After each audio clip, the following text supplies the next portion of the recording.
amniga deegaano ka tirsan koonfur galbeed ayaa waxaa lagu soo bandhigay qoryo nooca AK47 iyo boosashkooda waxaana sidoo kale ay ciidamadu gacanta ku soo dhigeen rag looga shakisan yahay inay ka tirsanayeen kooxda al-shabaab. deegaanada ciidamada howlgalladu ay ka sameeyeen ayaa waxaa ka mid ah deegaanka Buurhaybe iyo tuulada Waafdhaay oo ka tirsan deegaanada hoostaga degmada Buurxakaba ee ka tirsan gobolka Baay. taliyaha ururka degmada Buurxakaba Ibrahim Maxamed Ibrahim Leysaamu ayaa ugu horeyntii waxa uu ka warramay howlgallada iyo waxyaabaha ay ku soo qabqabteen.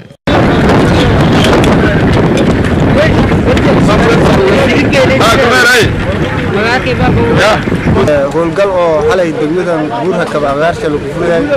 oo meel qawaarijiinta oo fadhish xalay weerar ka qaadnay oo Buurhele meel 15 kilomitir jarta qawaarijiinta haleyni lama gor iyo boosasho furnay 15 qofna ka dhimatay insha Allah howlgalka maalin iyo hamin maalintii wadno idan rajaan hadii ilaahay waana marruuji doon jidku aragdan bay dhaw Buurxakaba iskiiraw si nadiifinaysan baaragdan 24 saac oo isgarabsadaan maamulka degmada Buurxakaba iyo walaaybo insha Allah BS dabasugidii iyo walaaybo oo ciidamada amniga laamaha amniga kulli isgarabsadayna jidku si horeeyay adiga aragday 24 saac baawartil ku gubi jiray dadka la ka dhaay jiray walaalaas dhan nadiifinay hadana dinu oo Buurhele hejeen jeesni hadii ilaahay roon afjar doon.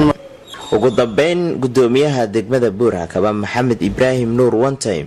ayaa waxa uu sheegay in ay rajeynayaan in deegaanada ay gacanta ku soo dhigaan. runtii ilaahay ma hadda shukrada sidoo araga haytaan ciidamada gaarka daraawiishta booliska koonfur galbeed degmada Buurxakaba ciidamada dawladda dhexe booliska ciidamada nabad sugidda runtii sidoo araga haytaan howlgallo qorsheysan ayaa xalay hamiinimo qaadan meel nimanka nabadiidka adow oo fadhiisanaasho hayti yaa ku weerareen ilaahay ma hadda shukrada xaqii baadil jumma sidoo araga haytaan ilaahay ma hadda ciidamadii